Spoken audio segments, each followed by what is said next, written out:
আসসালামু আলাইকুম বন্ধুরা, আশা করছি আপনারা সকলে ভালো আছেন আর আল্লাহর অসীম রহমতে আমরা খুব ভালো আছি।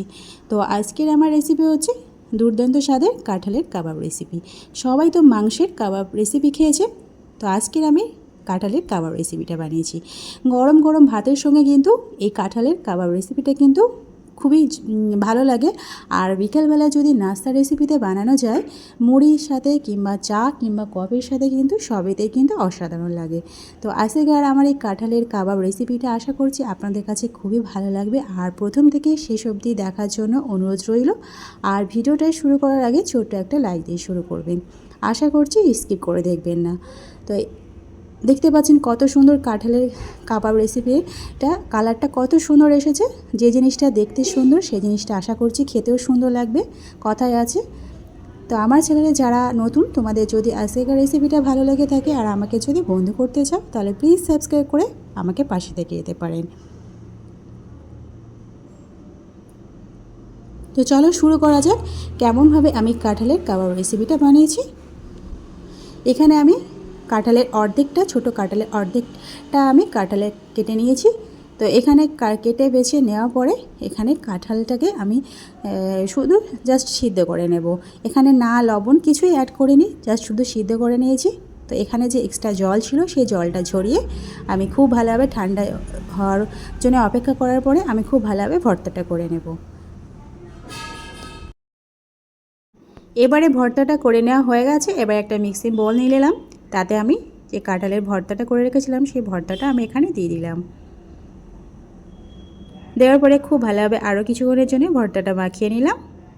এবারে 12 পিসের মতো 12টা আমি লঙ্কা পাকা কাঁচা মিলিয়ে কুচিয়ে রেখেছিলাম, সেই কোচানো লঙ্কাগুলো এখানে দিয়ে দিলাম। আপনারা ঝালটা কম বেশি বাড়িয়ে কমিয়ে নেবেন। তো এবারে হাত দিয়ে খুব ভালোভাবে ঝালটা দিয়ে আমি খুব ভালোভাবে মাখিয়ে নিচ্ছি। এবারে দেব স্বাদ মতো লবণ।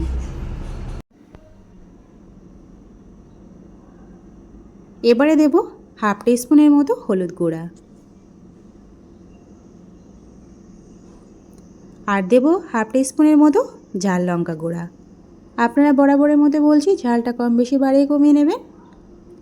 আর আগে থেকে আমি 4টে পেঁয়াজ কুচিয়ে রেখেছিলাম একদম ছোট ছোট আকারে করে, সেই 4টে পেঁয়াজটা দেব। আর এখানে 1 চামচের মতো গরম মশলা গুঁড়ো দিয়ে দিলাম।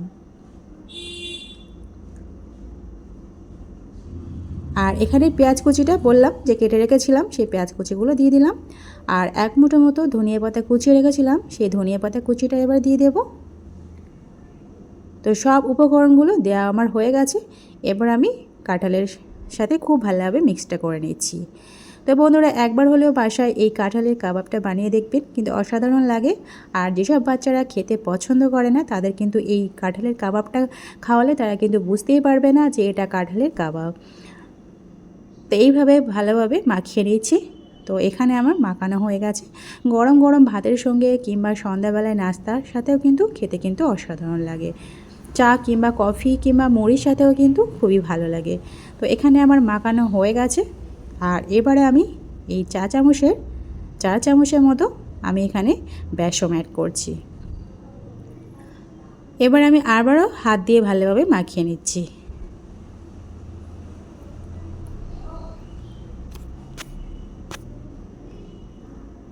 তো এখানে হাত দিয়ে ভালোভাবে মাখানো আমার হয়ে গেছে।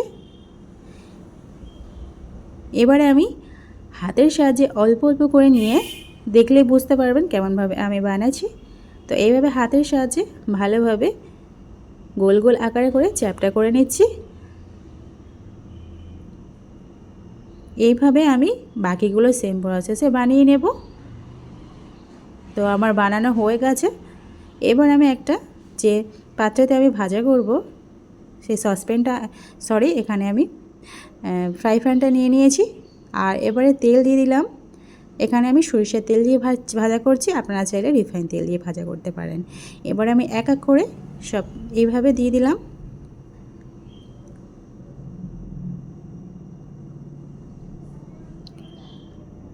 দেওয়ার পরে খুব ভালোভাবে আমি উল্টে পাল্টে ভাজা করে নেব।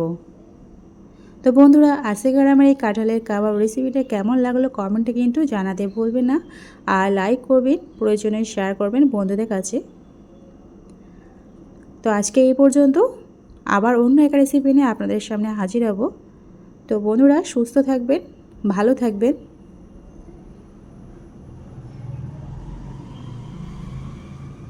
খুদা হাফেজ।